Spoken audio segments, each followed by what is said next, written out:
Hello students, please follow my this first video on the numerical on the motion for the class 9 standard. When the students entered from the 8th class into the 9th class, then physics is a very phobia for that, because it is a very difficult to handle all the numericals in the one session. So let me start. The problem is behind only to not clarify the concepts. So आइए पहले 2-3 concepts clear करते हैं and then उसके बाद इस video में हम करते हैं numericals. Let me see. The first question is that all of you know that the hierarchy of the motion, rest के बाद body आती है motion में, motion के बाद body के अंदर आता है distance, obviously displacement भी हो सकता है, देन आती है speed and then velocity and then है the one and only acceleration. So this is the only 9th concepts clarity. We have to follow all these things in this trend so that हमारे concept जो हैं वो clear हो जाए. Student, सबसे पहला मेरा क्वेश्चन है, आप लोगों को पता ही होगा, ये स्पीड और डिस्टेंस से रिलेटेड है. कहता है कि अगर किसी बॉडी की velocity, if the body has speed 0, is it velocity 0? क्या वेलोसिटी भी 0 होगी? वेलोसिटी मस्ट बी 0, ये उसका क्वेश्चन है. कहता है जस्टिफाई कर दो इसको. हमने बोला भाई बात तो बिल्कुल ठीक है. सॉल्यूशन की तरफ अगर हम जाएं, अगर आपकी स्पीड 0 है, इसका मतलब है बॉडी किस पर है? रेस्ट पर. ठीक है, अगर बॉडी रेस्ट पर है तो वेलोसिटी का तो 0 होना ही पड़ेगा, तभी तो बॉडी रेस्ट पर है, क्योंकि नहीं चल ही नहीं रही है, तो इसलिए स्पीड भी 0, वेलोसिटी भी 0. इसका सेकंड कॉन्सेप्ट रिवर्स भी होता है. अगर बॉडी है, उसके पास वेलोसिटी 0 है, तो उसका स्पीड क्या होगा? Speed must be 0. तो आंसर है, आपने सोच ही लिया होगा भाई, अगर वेलोसिटी 0 है तो इसके दो कारण हो सकते हैं. या तो बॉडी रेस्ट पर हो, भाई उसने बोल दिया मस्ट, तो इसका मतलब ये वाला कॉन्सेप्ट तो नहीं चलेगा, क्योंकि इस केस में तो अगर बॉडी की इनिशियल पोजीशन फाइनल पोजीशन के साथ कोइंसाइड कर जाए और बॉडी चल रही हो, सपोज आप अपने घर से निकले, कोई भूल गए सामान, फिर वापस आ गए, चलते चलते आपने वो सामान लिया, तो इसका मतलब आपकी वेलोसिटी 0 होगी, क्योंकि आपकी डिस्प्लेसमेंट 0 हो गई है. लेकिन उस केस में आपकी स्पीड 0 नहीं हो सकती, क्योंकि आपका डिस्टेंस 0 ट्रैवल नहीं है. So student, this is the 2 important concept जहां बच्चे मिस्टेक करते हैं कि स्पीड 0 है तो वेलोसिटी भी 0 होनी चाहिए, और वेलोसिटी 0 है तो स्पीड भी 0 होनी चाहिए. सो ये क्वेश्चन है. एक क्वेश्चन यहां पर है जो डायग्राम बेस में आपको करा रहा हूं. इस क्वेश्चन के अंदर आप देख सकते हैं, पहले आप इसे नोट कर लीजिए.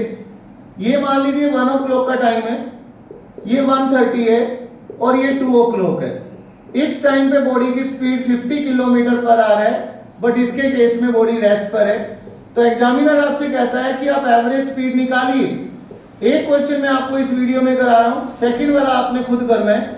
1 से 2 एंड 1:15 से 2. सो ये हमारा क्वेश्चन है, पहले आप नोट डाउन कर लीजिए, फिर हम इससे आगे कंटिन्यू करते हैं.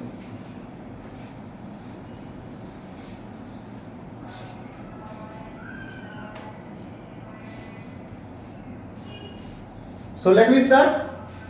जो फर्स्ट पार्ट है उसमें 1 to 2, बट मुझे इसको स्प्लिट करना होगा 1 से 1:30 एंड 1:30 से 2 o'clock में.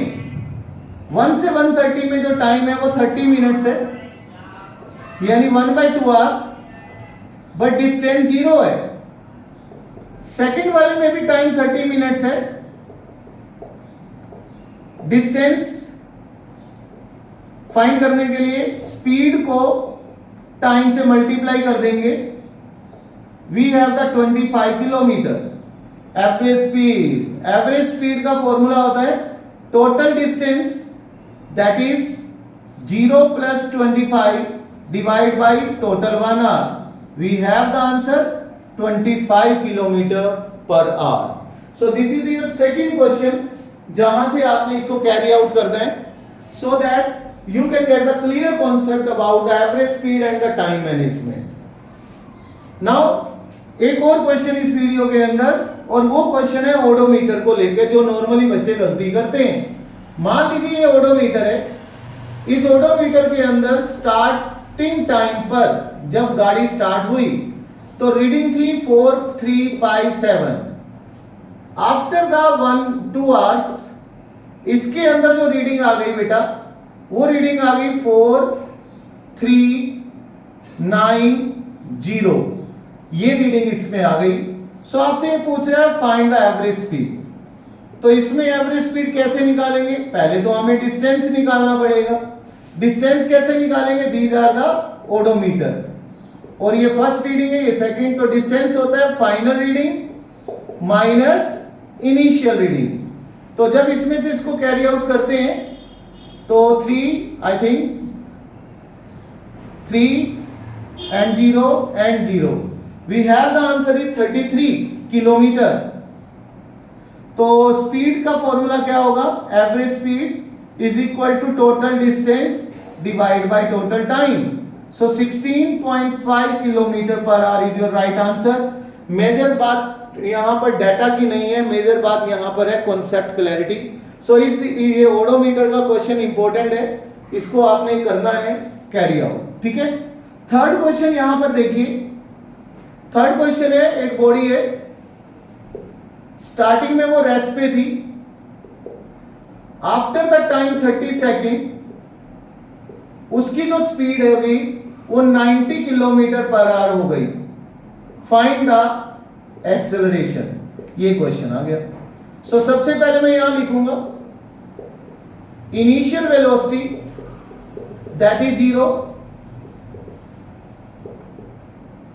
final velocity that is 90 kilometer per hour. We have to convert it into the second. This is the 25 kilometer per second and the time is 30 second. So formula आप सबको आता है v minus u over t. 25 minus 0 over 30.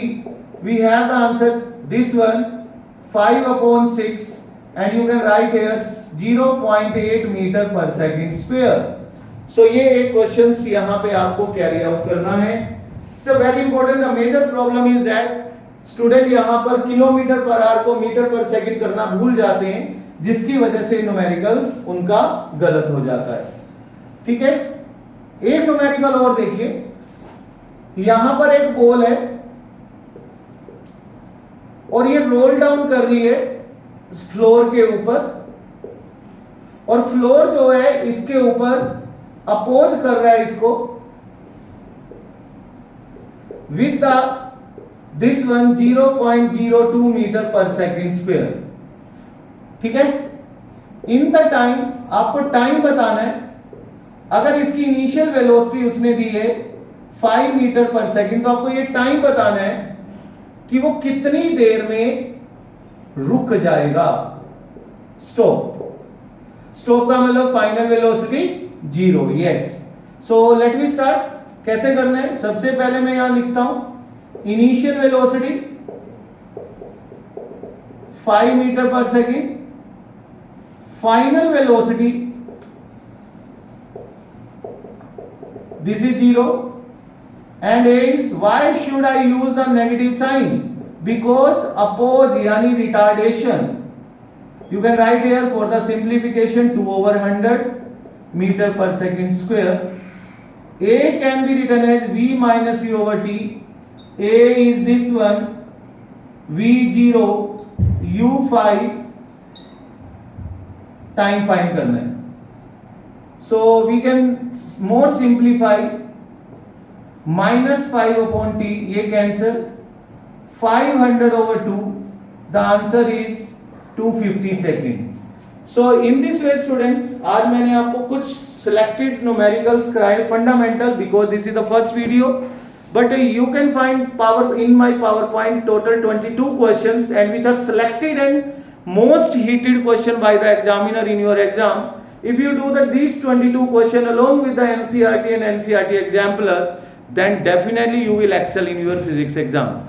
So wait for my next video and carry on this one. Thank you very much.